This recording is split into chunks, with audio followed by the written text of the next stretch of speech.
To understand the concept of Coulomb's law in vector form, that is the superposition principle of charges, we have a question here. In this question, two charges are given with magnitude positive 9 microcoulomb and positive 4 microcoulomb, and they are separated by a distance of 10 centimeter. And we have one more charge, a third charge, that is positive 5 microcoulomb charge. And in this question, we have to place this 5 microcoulomb charge somewhere in this arrangement. But there is a condition. After placing this plus 5 microcoulomb charge somewhere here, the net force, the total force acting on this charge should be 0. There is a condition. By that way, we have to place this positive 5 microcoulomb charge in this arrangement. Okay, clear? That is, തന്നിരിക്കുന്നത് two charges of 9 and 4. നമുക്ക് ഈ 5 microcoulomb ചാർജിനെ ഈ അറേഞ്ച്മെന്റിൽ somewhere നമുക്ക് place ചെയ്യണം. വെറുതെ place ചെയ്താൽ പോരാ.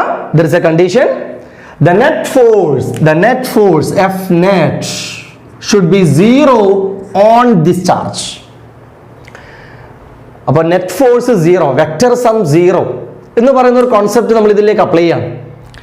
വെക്ടർ സം 0, അപ്പോൾ നമുക്ക് അറിയില്ല. അപ്പോൾ നമ്മളൊരു ആർബിട്രറി പോയിന്റിലേക്ക് നമ്മൾ ഇതിനൊന്ന് വെച്ച് നോക്കാം. We can place this charge somewhere. I just take a point here. We don't know where is that point. The total distance is 10 centimeter. That is the distance between 9 and 4 is totally 10 centimeter. And we have to place this charge. We place this 5 microcoulomb here. This is 5 or positive 5 at a distance of x from this 9 microcoulomb. We don't know what is the value of x. If this is taken as x, what will be the remaining distance? The total is 10 centimeter, then certainly this will be 10 minus x, right? അങ്ങനെ ഒരു assumption നമ്മൾ എടുക്കണം. നമുക്ക് അറിയില്ല എവിടെ വെക്കണമെന്ന്. അപ്പോൾ നമ്മൾ എവിടെയോ ഒരു എക്സ് ദൂരത്തിൽ അങ്ങ് വെച്ചു. ഓക്കെ, ദെൻ നമുക്കിനി എക്സ് കണ്ടുപിടിച്ചാൽ പോരെ. Then how this force become 0? എങ്ങനെയാണ് ആ ഫോഴ്സ് 0 ആയത്? നമുക്ക് നോക്കാം. For this charge plus 5 microcoulomb ഇവിടെ ഇങ്ങനെ സെൻട്രലിൽ വെച്ച് കഴിഞ്ഞാൽ ഈ പ്ലസ് 5നെ from both sides, you know, like charges repel, അല്ലെ, ഒരേപോലെ സൈനുള്ള ചാർജുകൾ റിപ്പൽ ചെയ്യും. സോ 9 മൈക്രോകൂളും 5 മൈക്രോകൂളമ്പിനെ ഈ സൈഡിൽ നിൽക്കുന്ന 9 5നെ അങ്ങോട്ടേക്ക് റിപ്പൽ ചെയ്യും. ഓക്കെ, ഇങ്ങനെ ഒരു ബോഡി പോലെ വിചാരിക്കാം. മെക്കാനിക്കലൊക്കെ നമുക്ക് വിചാരിക്കാം. ഒരു ബോഡിയെ ഇവിടുന്ന് ഇങ്ങോട്ടേക്ക് ഒരു repulsion, there is a force F1. At the same time, what happens from 4 microcoulomb charge? 4 5നെ ഇപ്പുറത്തെ സൈഡിൽ നിൽക്കുകയാണ് 4, അവിടുന്ന് ഈ ഭാഗത്തേക്ക് ഇങ്ങോട്ടേക്ക് ഒരു റിപ്പൽഷൻ ഉണ്ടാക്കാൻ ഈ 4ഉം ട്രൈ ചെയ്യില്ലേ? That is called F2. Now you got the idea. ഇതുപോലെ ഈ കാണുന്നത് പോലെ 5നെ 9 ഇവിടുന്ന് അങ്ങോട്ടേക്കും പുഷ് ചെയ്യുന്നു, 4 ഇവിടുന്ന് ഇങ്ങോട്ടേക്കും പുഷ് ചെയ്യുന്നു with 2 forces F1 and F2, and is given F net is 0. So what is the condition? വെക്ടറിന്റെ കാൽക്കുലേഷൻ ഒക്കെ ഒരുപാട് സ്ഥലത്ത് നമ്മൾ കണ്ടതാണല്ലോ, അല്ലേ? ഈ രണ്ട് ഫോഴ്സ് വന്നിട്ട് നെറ്റ് 0 ആവണമെങ്കിൽ there should be a condition. These two forces should be equal in magnitude. F1 is equal to F2. Then F net should be 0. അല്ലേ? ഇങ്ങനൊരു കണ്ടീഷൻ ഉണ്ട്. അപ്പോൾ നമ്മൾ ഇങ്ങനൊരു ഇപ്പോൾ സോൾവ് ചെയ്യാനുള്ളൊരു ഐഡിയ നമുക്ക് കിട്ടി. F1 ഈക്വൽ ടു F2 ആക്കിയാൽ മതി. Then what is F1? F1 എന്ന് പറയുമ്പോൾ ഇവിടുന്ന് ഇങ്ങോട്ടേക്ക് പോകുന്ന ആ ഒരു റിപ്പൽഷൻ ഫോഴ്സ് ആണ്. അപ്പോൾ അതിനുവേണ്ടി we have to consider these charges, that is the force between 9 and 5. ഇത് രണ്ടും തമ്മിലാണ് repulsion with a separation x. Then according to Coulomb's law we have the equation F is equal to 1 by 4 pi epsilon 0 Q1 into Q2. What are Q1 and Q2? 9 and 5 with microcoulomb. So 9 into 10 raised to minus 6 micro. പ്രോബ്ലത്തിലേക്ക് convert ചെയ്യുമ്പോൾ നമ്മൾ -6 കൊടുക്കണം. Then 5, it is again a micro charge. 5 into 10 raised to minus 6 divided by the distance between them. What is the distance between them? It is taken as x. So the distance is square, x square. There is a concept of Coulomb's law, അല്ലേ? Coulomb's law ആണ് നമുക്ക് equation തന്നിരിക്കുന്നത്. Now അതുപോലെ this is F1.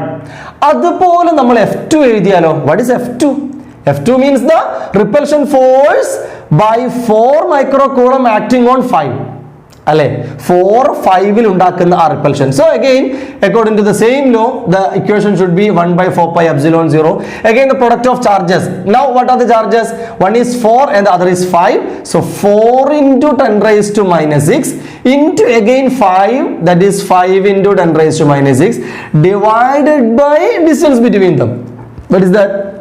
Distance between 5 and 4, that is 10 minus x. So we have to take 10 minus x, this all square root over the clear. Now if f net equal to 0, these forces should be equal. F1 is equal to F2. So take F1 is equal to F2. ഈ equation complete ഇവിടെ എഴുതുക. ഈ equation complete ഇവിടെ എഴുതുക. എഴുതി കഴിഞ്ഞാൽ ഇക്വേഷൻ്റെ അപ്പുറത്തും ഇപ്പുറത്തും നിൽക്കുന്ന സെയിം ടേമുകൾ നമുക്ക് ക്യാൻസൽ ചെയ്തൂടെ?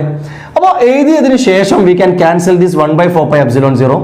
Cancel 10 raised to minus 6 minus 6 5 5 10 raised to minus 6 10 raised to minus 6. Now what remains here?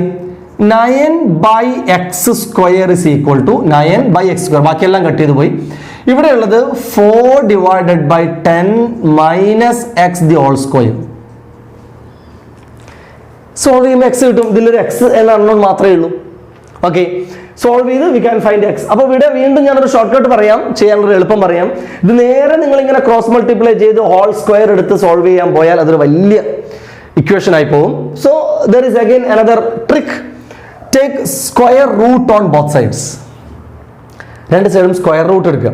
അപ്പോൾ എന്താ കിട്ടുക? Take root on both sides. This becomes root of 9 becomes 3 by x square after taking root becomes x. That is equal to 4 becomes 2 because root of 4 equal to 2, and 10 minus x the whole square becomes 10 minus x only. Okay, now cross multiply. So 10 into 3 and 3 into x, so 10 into 3 becomes 30 minus 3x is equal to 2x, or when we take this minus 3x to that side, we will get 3x plus 2x equal to 5x. That is 30 equal to 5x, which gives x equal to 6 or 6 centimeter. Got it? So x കിട്ടി. അപ്പോൾ നമ്മളോട് ചോദിച്ചെന്തായിരുന്നു? 5 micro കൂളമ്പിനെ എവിടെ place ചെയ്യണം? ഈ അറേഞ്ച്മെന്റിൽ എവിടെ place ചെയ്യണം? So it is now clear, very clear. This charge should be placed at a distance of 6 centimeter from this charge. ഇവിടെ നിങ്ങോട്ടേക്ക് 6 centimetre ദൂരത്തിൽ, തിരിച്ചും പറയാം ഇവിടെ നിങ്ങോട്ടേക്ക് 4 സെന്റിമീറ്റർ ഡിസ്റ്റൻസിൽ, കാരണം ടോട്ടൽ 10 ആണല്ലോ. അങ്ങനെ പ്ലേസ് ചെയ്ത് കഴിഞ്ഞാൽ ഈ ചാർജിന്റെ നെറ്റ് ഫോഴ്സ് 0 ആയിരിക്കും. ഓക്കെ, എൻട്രൻസ് ലെവലിലേക്കൊക്കെ പലപ്പോഴും ചോദിക്കുന്ന ഒരു ക്വസ്റ്റ്യൻ ആണ്. ഇനി എൻട്രൻസ് ലെവലിലേക്ക് മാത്രം, ഇത് ബോർഡ് എക്സാമിനൊക്കെ ആകുമ്പോൾ നമ്മൾ ഇങ്ങനെയും ചെയ്തു പോകണം. But for entrance exam we have A short cut equation two find this answer. ഞാൻ അടുത്ത് നിങ്ങൾ കാണിക്കാൻ പോകുന്നത്, ശ്രദ്ധിക്കാം. നോക്കാം, ഇങ്ങനത്തെ ഒരു സിറ്റുവേഷൻ തന്നിട്ട് ഇതേപോലെ ക്വസ്റ്റ്യൻ വരുമ്പോൾ we take this charge as q1 and this charge as q2 and the total distance this is r. ഇത്രയാണ് എന്തായാലും തന്നിരിക്കുക അല്ലേ? എന്നിട്ടാണ് നമ്മളോട് തേർഡ് ചാർജ് എവിടെ പ്ലേസ് ചെയ്യണമെന്ന് ചോദിക്കുക. Okay, so this is q1, this is q2 and this total distance is r. then x കാണാനുള്ള equation ആണ് root q1 r divided by root q1 plus root q2. Direct അങ്ങ് substitute ചെയ്താൽ മതി, you will get the answer. നോക്കാം, that is equal to, what is root q1? q1 is 9, so root q1 is 3 into r is 10 divided by root q1 again, that is 3 plus root q2, that is root of 4, that is 2. So this will be 3 into 10, 30 by 3 plus 2, 5, 30 by 5, answer will be 6 centimeter. It's very simple അല്ലേ? Short cut എൻട്രൻസിന് നമുക്ക് apply ചെയ്യാൻ പറ്റുള്ളൂ. Same time board എക്സാംസിന് ഇങ്ങനത്തെ questions വരുമ്പോൾ നമ്മൾ അതിനെ step by step ആയിട്ട് തന്നെ എഴുതേണ്ടിയിരിക്കുന്നു. അപ്പോൾ രണ്ട് തരം അപ്രോച്ച് നമ്മൾ പഠിച്ചു വെക്കണം. ഓക്കെ, സോ സൂപ്പർ പൊസിഷൻ പ്രിൻസിപ്പിളിന്റെ ഒരു ടൈപ്പ് ഓഫ് ക്വസ്റ്റ്യൻ ആയിരുന്നു അത്. Clear? Then I have A question for you. If this charge is positive and the other charge is negative, then +9 and -4, അങ്ങനെയായിരുന്നു സിറ്റുവേഷൻ എങ്കിൽ, and the question continue in the same way. We have another charge of 5 microcoulomb positive, and question is where should be placed that positive 5 microcoulomb such that the net force on 5 microcoulomb is 0. Can you think? Can you find a solution?